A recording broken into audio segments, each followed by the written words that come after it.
আজ আপনাদের দেখাবো পুরীতে বিকেলে আর সন্ধ্যেবেলা কি ধরনের স্ট্রিট ফুড পাওয়া যায়। পুরীতে সূর্যাস্তের সাথে স্ট্রিট ফুডের মেলা লেগে যায়। সমুদ্রের ধারে বেশ কিছু খাওয়ার জায়গা আছে, তবে মন্দির যাওয়ার পথে পাবেন এক রাশ স্ট্রিট ফুডের অপশন। চলুন তাহলে আপনাদের একটু পুরী দর্শন করিয়ে আনি।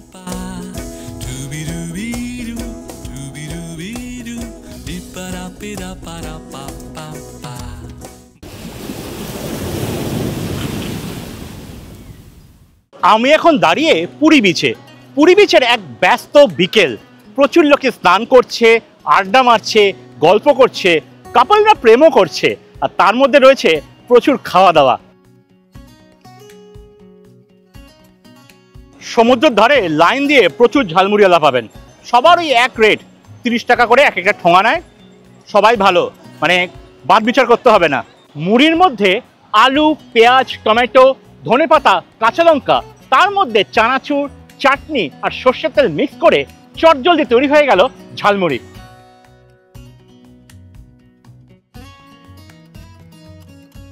যেটা বললাম, মোটামুটি সবাই একই রকম বানায়, বিচার করার কিছু নেই, খুব ভালো বানিয়েছে।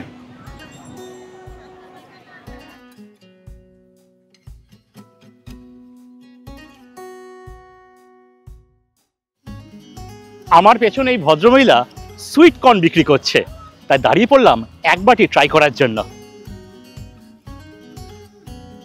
সেদ্ধ করা কর্ন ছাড়িয়ে তার মধ্যে পুদিনা চাটনি, বিট নুন, চাট মশলা আর লেবু দিয়ে ভালো করে মাখিয়ে সার্ভ করলেন।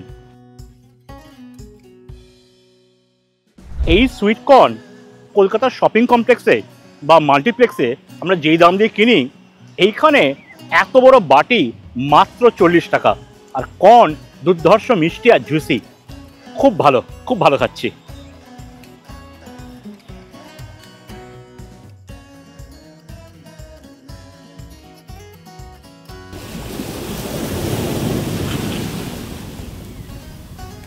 আপনাদের অনেকেরই প্রশ্ন থাকতে পারে যে পুরীর এই বিচ, মানে যেটা গোল্ডেন বিচ বলা হয়, ভার্সেস ব্লু ফ্ল্যাগ বিচের কি পার্থক্য। দেখুন, আপনি যদি একটু শান্ত নিরিবিলি পরিবেশ পছন্দ করেন, ভিড় কম থাকবে, তাহলে কিন্তু আমি বলবো ব্লু ফ্ল্যাগ বিচে যান। ওখানে খুব একটা ভেন্ডার পাবেন না, ভেন্ডারে হইহট্টগুলো পাবেন না, এত শান্তি নিরিবিলি পরিবেশ, শুধু ঢেউয়ের আওয়াজ। আর যদি আপনি একটু হইহট্টগোল চান, লাইভলি অ্যাটমসফিয়ার চান, প্রচুর খাওয়া দাওয়ার অপশান চান, প্রচুর অ্যাক্টিভিটিস চান, তাহলে কিন্তু আপনাকে গোল্ডেন বিচেই আসতে হবে।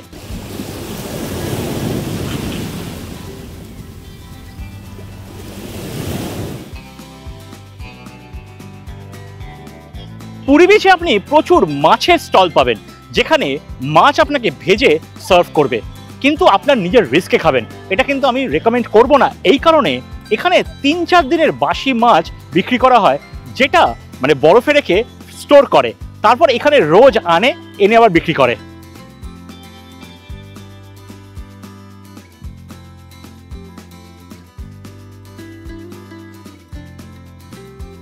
ফুচকা প্রেমীরা এটা দেখলে খুব খুশি হবেন।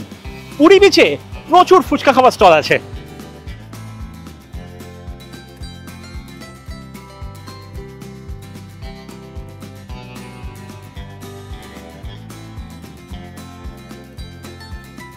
ভারতের এতগুলো রাজ্যে ফুচকা খেয়েছি, কোথাও বলে গোলগাপ্পা, কোথাও বলে পানিপুরি, কিন্তু কলকাতার ফুচকার স্বাদ কোথাও রেপ্লিকেট করতে পারেনি। পুরী বিচে 4টে ফুচকার দাম নিল 10 টাকা। পুরী বিচে ঘুরতে ঘুরতে এক অদ্ভুত সুন্দর আর্টের সম্মুখীন হলাম। বালির ওপরে স্কাল্পচার করছে। উনি বললেন যে এখানকার গভর্নমেন্ট থেকে কোনো সাপোর্ট পায় না, তাই রিকোয়েস্ট করে ট্যুরিস্টরা যখন এখানে কোনো ছবি তোলে বা ওনাদের দেখছেন বা অ্যাপ্রিসিয়েট করছেন, যদি কিছু টোকেন মানি দেওয়া যায়। আপনারা যখন এখানে আসবেন, আপনার পার্টটা আপনারা করবেন, আমি তো করেছি।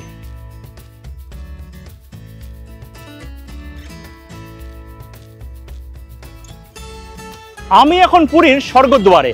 স্বর্গদ্বার থেকে হেঁটে যাব পুরী মন্দিরের দিকে, আর পথে কি কি স্ট্রিট ফুড আছে চেখে দেখার চেষ্টা করব।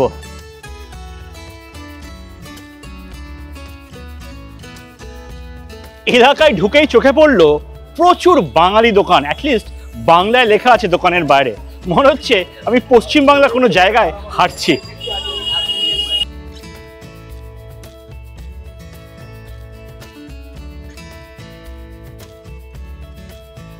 চারিদিকে শুধু খাজার দোকান আর শাড়ির দোকান, মানে মাথা খারাপ হয়ে যাবে। আর প্রচুর অটো, প্রচুর কাইকাচর, লটস অফ কেওস। এই কেওসই ভালো লাগে, বেশ লাইভলি লাগছে।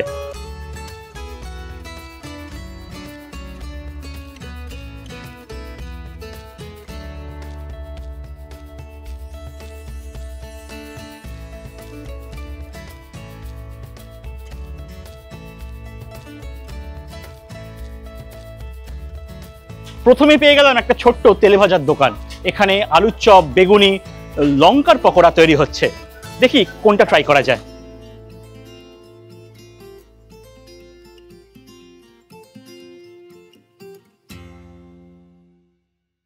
আমার জন্য 3 ধরনের তেলে ভাজা একটা একটা করে নিয়ে নিলাম, 5 টাকা পিস। এবার মানে গরম গরম তৈরি করলে তো সামনে, খারাপ হতে পারে না।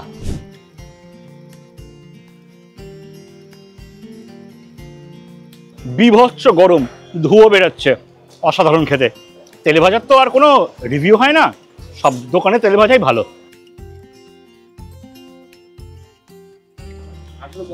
এই যে এটাকে বলে শিমলা মির্চ, আমাদের কলকাতার দোকানেও শীতকালে পাওয়া যায়। এর পকোড়া খাবো এখন।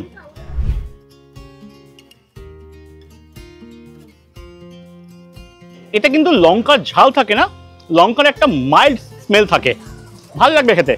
যদি কোনোদিন খেয়ে না থাকেন ট্রাই করবেন।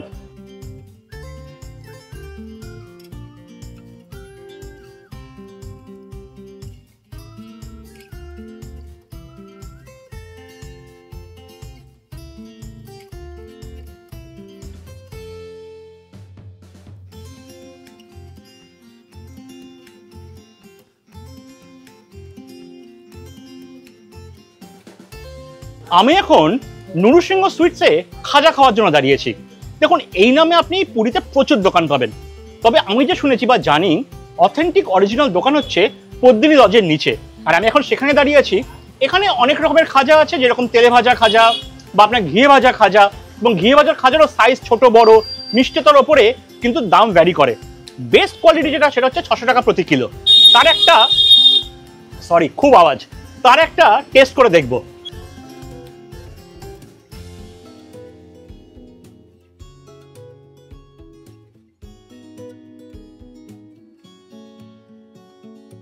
ক্রিস্পি, ফ্লেকি, ব্যালেন্স মিষ্টি, তার মধ্যে ঘিয়ের গন্ধ, খুব ভালো লাগছে। তবে কি জানেন তো, আপনি যতই খাজা বাড়ির জন্য পার্সেল করে নিয়ে যান, দোকান থেকে ফ্রেশ খাজার যে টেস্ট বা টেক্সচার পাবেন, বাড়িতে নিয়ে গেলে সেটা কোনো দিন হয় না, এটা সাদা সর পড়ে যায়। মানে যদি অ্যাকচুয়াল টেস্ট চান, এখানে দাঁড়িয়ে একদম মানে টাটকা খান।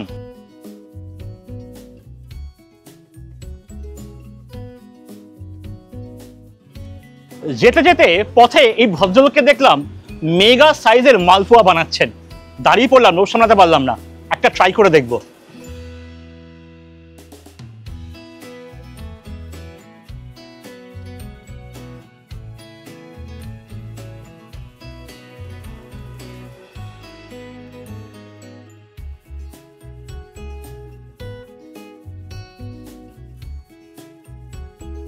এত গরম হাতে ধরতে পারছি না, জাস্ট এক্ষুনি তেল থেকে ভেজে তুললেন, চিনির শিরা চুবিয়ে শালপাতা দিয়ে সার্ভ করলেন।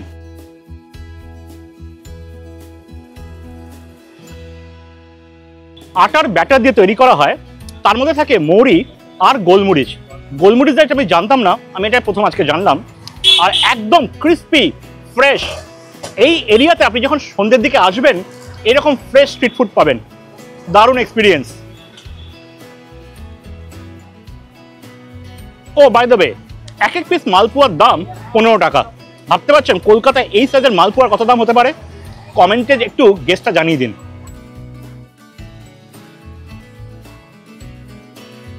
যত সন্ধে বাড়ছে, এলাকা আরো জমজমাট হয়ে উঠছে। চারদিকে প্রচুর দোকান খুলে যাচ্ছে, প্রচুর আলোকিত হয়ে উঠছে, আর লোকের ভিড়ও তেমনি বাড়ছে।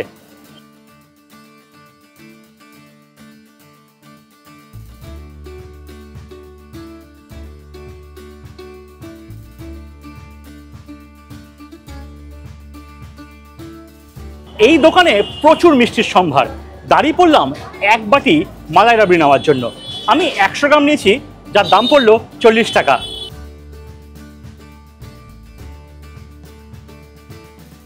মনে হচ্ছে মিল্কমেড খাচ্ছি, ওরকমই ঠিক, ওরকমই টেক্সচার, ওরকমই কালার, তবে অত কড়া মিষ্টি নয়, প্রচণ্ড ব্যালেন্স মিষ্টি।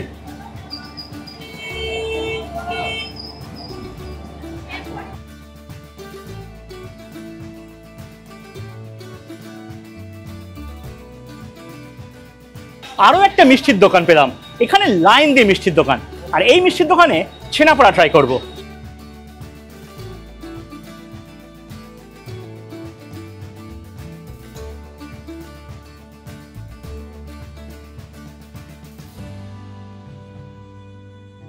ছানার স্পঞ্জি টেক্সচার, আর ওপরে ক্যারামেলাইজড বার্ন্ট একটা লেয়ার, একটা ক্রিস্পি লেয়ার, যেটা কিন্তু স্বাদটাকে আরও এনহ্যান্স করছে।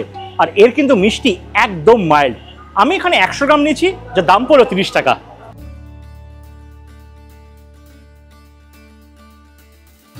আমার পেছনে দেখুন, খাজা কেনার জন্য কি পরিমাণের ভিড়। এইখানে খাজার দোকান দিলে মোটামুটি আপনি কোটিপতি হয়ে যাবেন।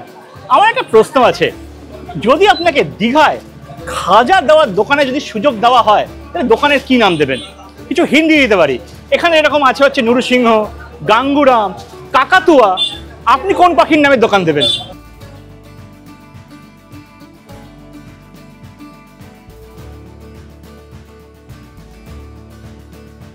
এই দোকানে দেখলাম গরম গরম বিউলিটাদের বড়া করছে, আর কি করি, দাঁড়িয়ে পড়লাম।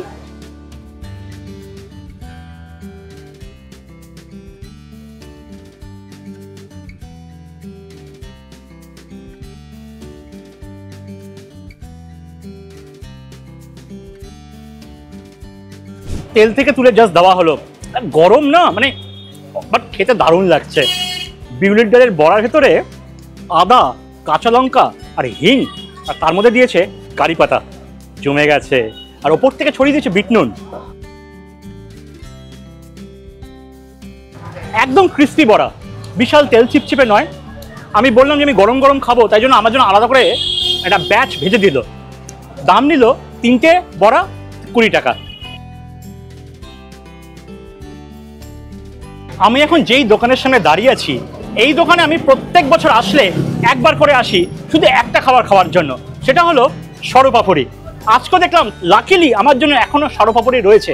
এর আগে অনেকগুলো দোকানে খোঁজ করছিলাম, সব জায়গায় শেষ হয়ে গেছে। এই দোকানে আমার সরপাপড়ি খাওয়ার লাভ দুর্ধর্ষ।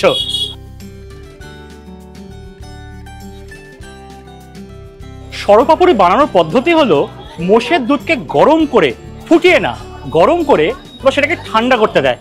তারপরে ওপরে একটা সরের লেয়ার পড়ে, তারপরে জিনিসটাকে আবার গরম করা হয়, তারপরে আবার ঠান্ডা করা হয়, তারপরে ওপরে একটা মোটা পুরু সরের লেয়ার পড়ে, যেটাকে মানে সরটাকে আলাদা করে তুলে শালপাতার উপরে রেখে বা কেটে কেটে সার্ভ করা হয়।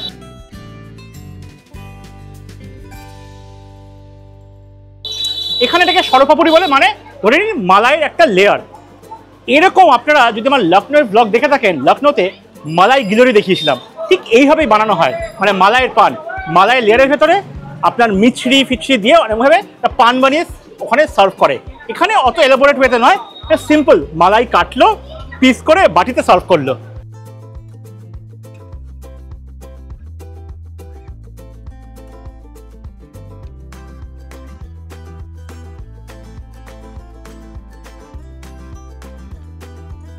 আরেকটা জিনিস দেখলাম, আগের বার যখন আমি সরপাপড়ি এখানে খেয়েছিলাম, আমাকে ওপর থেকে চিনি দিয়েছিল, তাহলে একটা ক্রাঞ্চি টেক্সচার এসেছিল।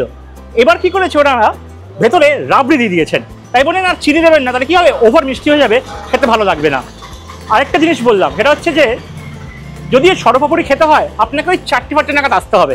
এটা বেস্ট টাইম সরপাপড়ি খাওয়ার, দেরি করলে কিন্তু আর পাওয়া যায় না। এটা প্রচণ্ড ডিমান্ড আর খুব কম তৈরি হয়। সরি, প্রচণ্ড আওয়াজ, কিছু করার নেই, এখানে প্রচণ্ড ক্যাওস। এখানে সরপাপড়ির দাম নিল কিন্তু, মানে একটা যদি ফুল আপনি যদি নেন, দাম নিল 180 টাকা। সত্যি কথা বলতে এই সরপাপড়ি খাওয়ার জন্য আজকে এইখানে আসা, এটার জন্য কিন্তু আমি বারে বারে ফিরে আসতে পারি।